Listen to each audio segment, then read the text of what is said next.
ओम नमो भगवते वासुदेवाय नमः। लय भी भगवान की लीला है। जीव की उत्पत्ति और स्थिति भाती है, परंतु लय नहीं। ब्रह्मा जी को देवदत्त का ज्ञान होने वाले और जगत की उत्पत्ति, स्थिति और संहार के कारणभूत श्री परमात्मा का हम ध्यान करते हैं।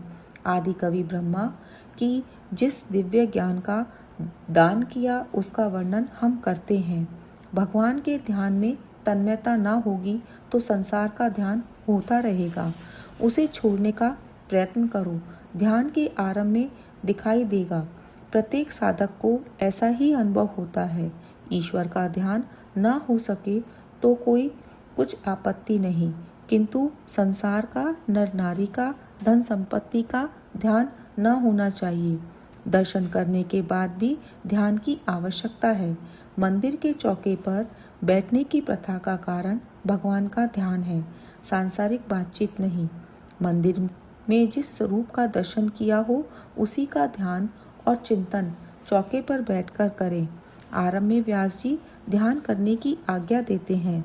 सत्कर्म करते समय अनेक विघ्न उपस्थित होते हैं, जिनका नाश परमात्मा के ध्यान से होता है।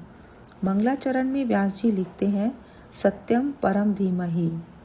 सत्य स्वरूप परमात्मा का ध्यान करता हूँ, ऐसा श्री व्यास जी ने लिखा, क्योंकि यदि वे श्री कृष्ण का भी ध्यान करने की बात लिखते हैं तो शिव भक्त, दत्तात्रेय भक्त, देवी भक्त आदि ऐसा मानते हैं कि भागवत तो श्री कृष्ण के भक्तों का ही ग्रंथ है। व्यास जी ने किसी विशिष्ट रूप से ध्यान का निर्देश नहीं किया, केवल सत्य स्वरूप प्रभु का ध्यान धरने को ही कहा है। जिसे जिस किसी स्वरूप के प्रति आस्था हो, उसी का ध्यान वह करे। सांगोपांग वेद, सांख्यिक शास्त्र, योग शास्त्र, पाशुपत्र शास्त्र, वैष्णव शास्त्र आदि भिन्न शास्त्रों को आस्था वाले लोग अपने अपने शास्त्रों को सर्वोत्तम मानते हैं और अपनी अपनी मनोवृत्ति के अनुसार सरल या कठिन मार्ग बताते मानते हैं।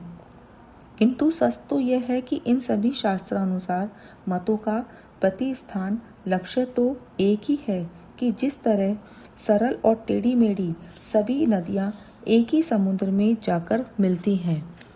हर किसी की रुचि और आस्था भिन्न भिन्न होने के कारण शिव, गणेश, रामचंद्र आदि विविध स्वरूपों का परमात्मा धारण करते हैं। सत्य अविनाशी, अबाधित, अपरिवर्तनशील है।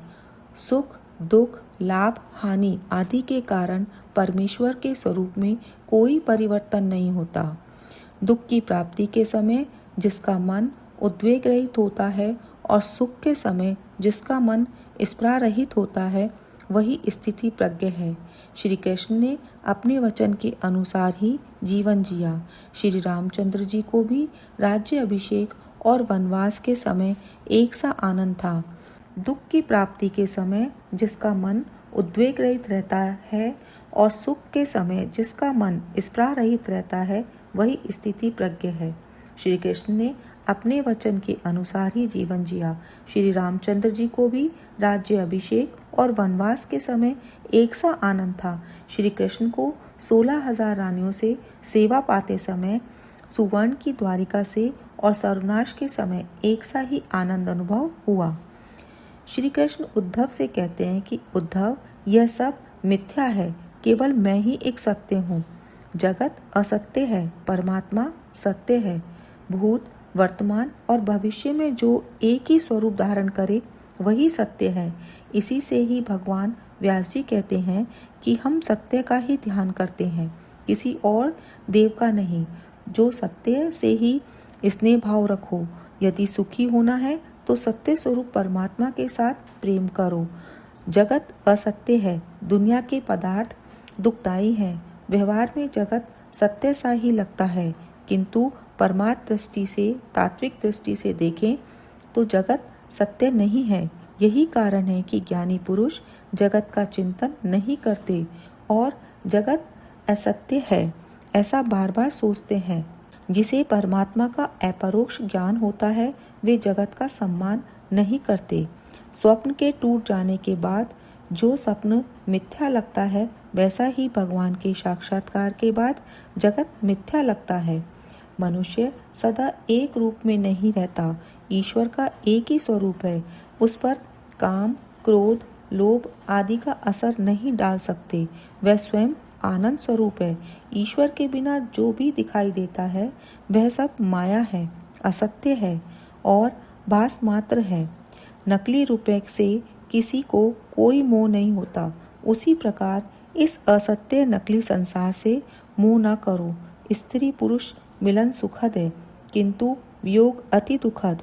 वियोग अवश्य भावी है। ऐसा समझकर इस जगत से जीवों से प्रेम ना करो। परमात्मा अविनाशी है, इसीलिए उसी से प्रेम करो। हरे कृष्णा।